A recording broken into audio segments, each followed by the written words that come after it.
কবিতা তোতা কাহিনী লিখেছেন কবিগুরু রবীন্দ্রনাথ ঠাকুর।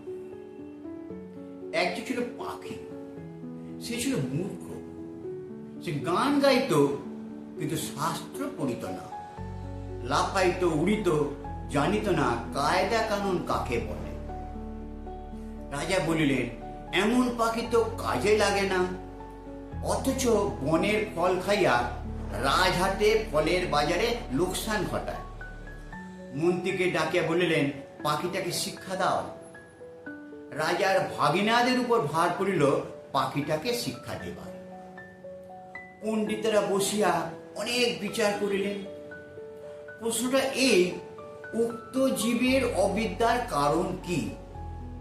সিদ্ধান্ত হইল, সামান্য খড়কুটা দিয়ে পাখি যে বাসা বাঁধে সেই বাসায় বিদ্যা বেশি ধরে না। তাই সকলের আগে দরকার ভালো করিয়া খাঁচা বানাইয়া দেওয়া। রাজপণ্ডিতরা দক্ষিণা পাইয়া খুশি হইয়া বাসায় ফিরলেন। স্যাঁকড়া বসিল সোনার খাঁচা বানাইতে। খাঁচাটা হইল এমন আশ্চর্য যে দেখিবার জন্য দেশ বিদেশের লোক ঝুঁকিয়া পড়িল। কেউ বলে শিক্ষার একেবারে হদ্দমুক্ত, কেউ বলে শিক্ষা যদি নাও হয় খাঁচা তো হইল পাখিটা কি কপাল। স্যাঁকড়া থলি বজাই করিয়া বকশিস পাইল আর খুশি হইয়াই পাড়ি দিল বাড়ির দিকে।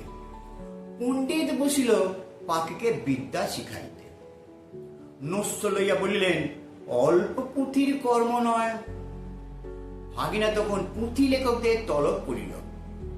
তারা পুঁথির নকল করিয়া এবং নকলের নকল করিয়া এমন পর্বত প্রমাণ করিল যে যে দেখিল সেই বলিল, সাবাস, বিদ্যা ধরে না। লিপিকারের দল পারিতোষিক লইল বলদ বোঝাই করিয়া, আর তখনই দৌড় দিল ঘরের দিকে। তাদের সংসারে আর টানাটানি রইল না। অনেক দামি খাঁচাটার জন্য ভাগিনাদের খবরদারির সীমা নাই। মেরামত তো লাগিয়াই আছে। তারপর ঝাড়া মোছা পালিশ ঘটা দেখিয়া সকলেই বলিল, উন্নতি হইতেছে।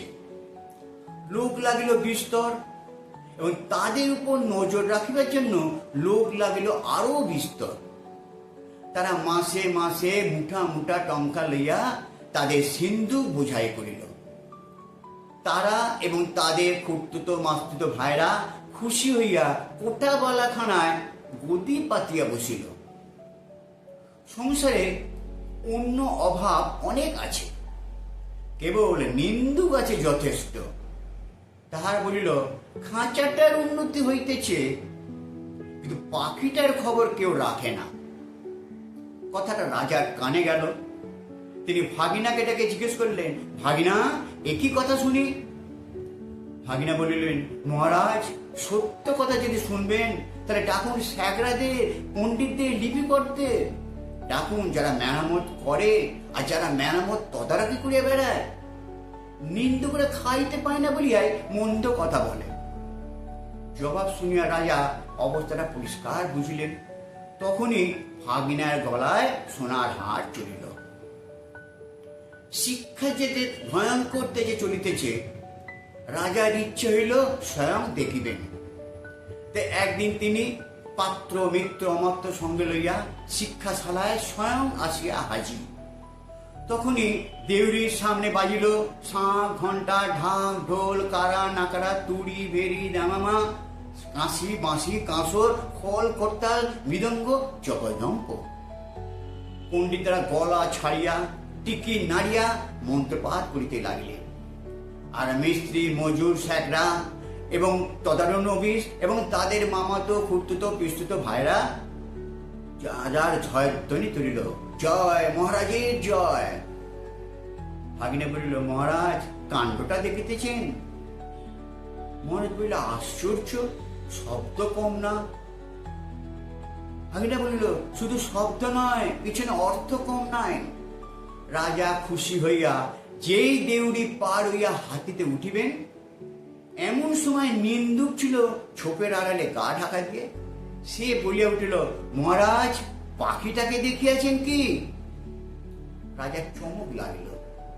তিনি বলে উঠলেন, ওই যা, মনে তো ছিল না, পাখিটাকে তো দেখা হয় না।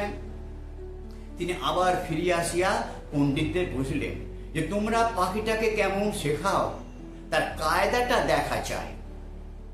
দেখা হইল, দেখিয়া রাজা বড় খুশি।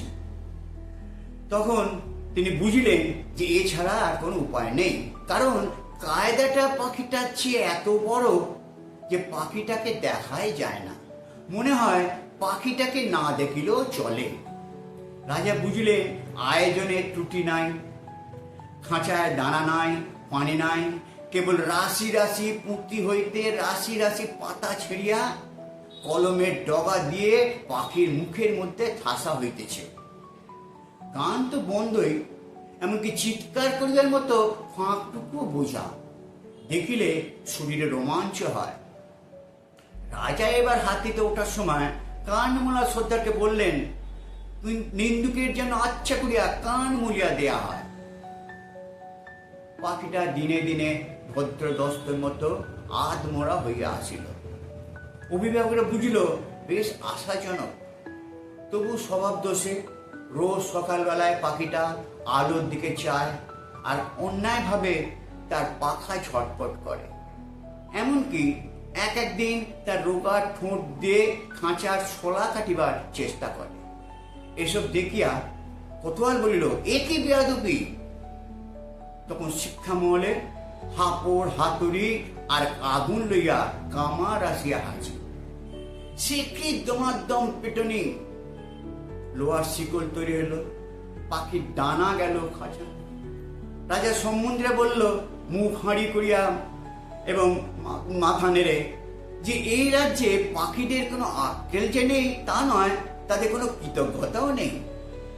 তখন পণ্ডিতেরা এক হাতে কলম আর অন্য হাতে সরকি লইয়া এমন কায়দা করিল যে যাকে বলে শিক্ষা। কামারের পশার বাড়িয়া কামার গিন্নির গায়ে সোনা দানা চড়িল। আর কোতোয়ালের ভয়ঙ্কর হুঁশিয়ারে দেখিয়া রাজা তাকে শিরোপা দিলেন। পাখিটা মরিল, কোন কালে যে কেউ ঢাউল করিতে পারে নাই। কিন্তু লক্ষ্মীছাড়া নিন্দুক রটালো পাখিটা মরিয়া আছে। রাজা ভাগিনাকে ডাকে জিজ্ঞেস করলেন, ভাগিনা একই কথা শুনি।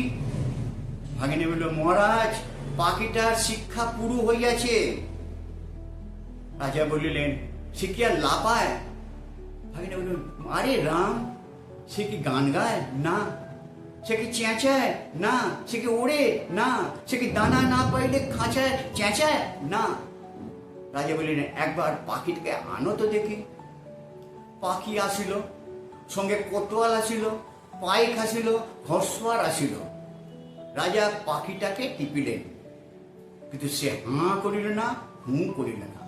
কেবল তার পেটের মধ্যে পুঁতির শুকনো পাতা খসখস গজগজ করিতে লাগিল।